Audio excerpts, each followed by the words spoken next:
Hi. For today's discussion, consider this question. Is bridge a game for the grown-ups? Let that be the backdrop while we discuss a couple of deals that came up recently. We will also have a look at an article written by an Australian author and an expert. Opening deal came up in the last round of the Swiss League of the Chitale Memorial tournament that PRBA held at Hirabag Club on 24th August and 25th August. Partner opened one diamond. One diamond showed 10 to 15 high cut points. It was artificial. It promised some four carded major. Said nothing about the diamond suit. South passed, and this was my hand. I did not have an easy automatic response. I had a singleton spade, so one notrum was not quite kosher. I had only seven high card points, ace and a king, so I couldn't beat two club. In most systems, that would have required at least 10 high card points. I couldn't pass either because one diamond was an artificial bid and didn't promise any number of diamonds. I didn't have four cards in any major, so I couldn't bid one spade or one heart. But one heart seemed to be the best of bad available choices. So I made do with one heart. I bid one heart. My partner bid two club, and that became the final contract. This was the whole deal. At the end of the deal, my RHO asked, "Do you bid one heart on three cards?" I didn't quite like that question. To be fair, it might have been a language issue. He might have just wanted to casually ask whether I held only three hearts. But the way he framed the question, it seemed like he was asking whether we had an understanding to bid on three hearts. I showed him my hand and asked him what he would have bid. We moved on to the next deal, but the question left a bad taste in my mind. The reason, perhaps, is the spoiled atmosphere we often have around tournament bridge tables because of the over activism in lawmaking of last couple of decades. Here is the law that encourages such an askance behavior. Partnership understanding as to the methods adopted by a partnership may be reached explicitly in discussion or implicitly. The problem I have with the word implicitly through mutual experience or awareness of the player. Now, this law doesn't mention good bridge anywhere. It doesn't mention the nooks and crannies of the bidding system. Hundreds of hands don't quite fit any given system. Here is one, for example, that doesn't quite fit the common bids of the standard American or 2 over 1 system. West has to respond one notrum here with a void in spades, and East holding 5422 doesn't have a suitable rebid, so has to rebid two clubs holding just two cards of clubs. It would be time consuming, unnecessary, and often impossible to mention every such anomaly at the time of explaining a bid. It is an awkward hand for the system. However, that is how most good players would bid the hand. Although a new or advancing player might have difficulty with each of these west and east hands. Now, the law simply doesn't make a mention of these things.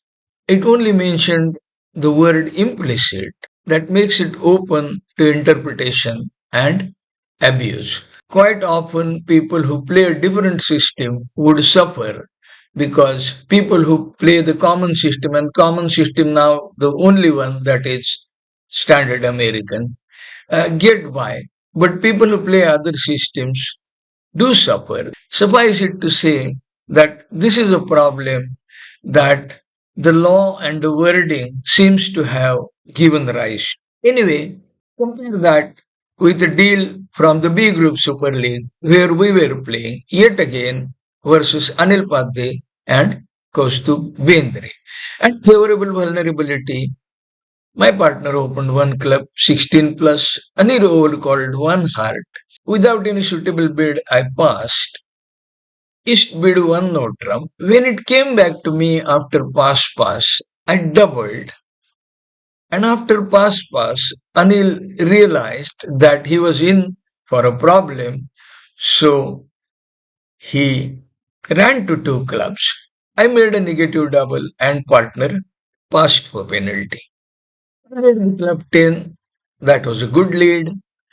When I had a look at the dummy four-carder club, I had a very bad feeling that Anil has stuck his neck out but finally landed on his feet. And maybe against a vulnerable game, we were only going to get something like 300 or 500. And I was flustered. Anyway, the game progressed. Anil won with Club Queen, played hard. My partner won with Heart Ace, played Club Ace. Now, I played 8 of spades to show spades, and my partner continued with Club Jack. I discarded another spade. So far, so good. I ended up making a mistake, and the contract went only 3 down instead of 5 down. All the time, my partner knew that Anil had escaped to a three-carded suit, something that I didn't come to know based on the card played. Now, this is something that you might want to discuss with your partner, whether South could have given a complete idea of something he knew that Anil had escaped to three-carded suit. I was worried all the time that it was a 4 forfeit for the opponents, and that made me a bit flustered. Anyway, the contract went 3 down for 500 to north south. It could have been 1100 to north south. It could have gone 5 down. Now we moved on to the next deal without as much as a mention of the two club bid, which was made on 3 cards. That is what I mean with grown up bridge. You don't whinge if the rub of the green gets you. It reminded me of an article Paul Marston of Australia wrote in a magazine. I'll read the relevant portions of that article here. Regulations, it says the cancer of breach. That is the title of the article. Further says, if chess is thriving in these times, we have to look for a different reason to explain the decline of breach. The reason is not hard to find. It is the red tape that now binds the game. In the US Nationals, you can open two diamonds to show the majors and 10 plus high card points. You can also open two hearts to show 3 to 11 high card points and the majors. But you have to provide the opponents with a written defense which they can read at the table. Group bonding, not competition, Paul says. However, you can't open two diamonds to show the same weak hand. Where is the sense in all of this? Why do you need to regulate bidding in any way? Bidding is a collection of ideas. To regulate bidding is to legislate against thinking and to curb imagination. Writes a few lines about music. What good will come of forcing the new generation to do things the old way? The trouble is that each new generation wants to use its own ideas. Consider the music business. If the WBF ran music, hip hop and rap would be completely banned. And you could only play rock and roll after midnight in sleazy venues. They might let you play Bob Dylan, but only to show that they are broad minded.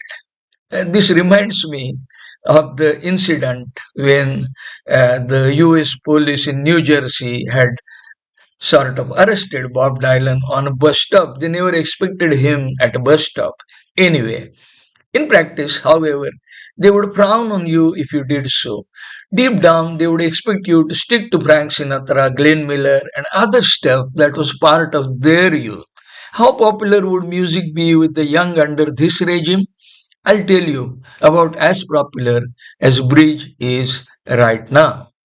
We began regulating bridge in the 1980s. Compares bridge to rugby and says rugby has a rule book that is 185 pages long and the game is dying. And he goes on to ask, what is bridge to do? The answer is simple. Let the game evolve. Get rid of all bidding regulations, the lot, the whole thing. Take the yellow systems, blue systems, red stickers, green systems, brown stickers, humps, mid chart, super chart, etc., and burn them all. The point is that we are opening the game up to the new generations.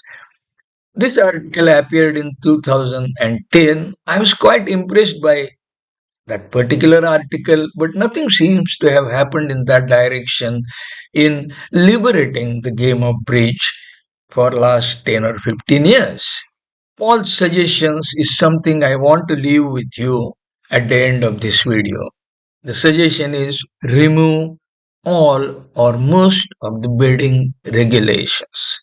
Anyway, I'll stop this video here. Thanks for joining. Bye for now.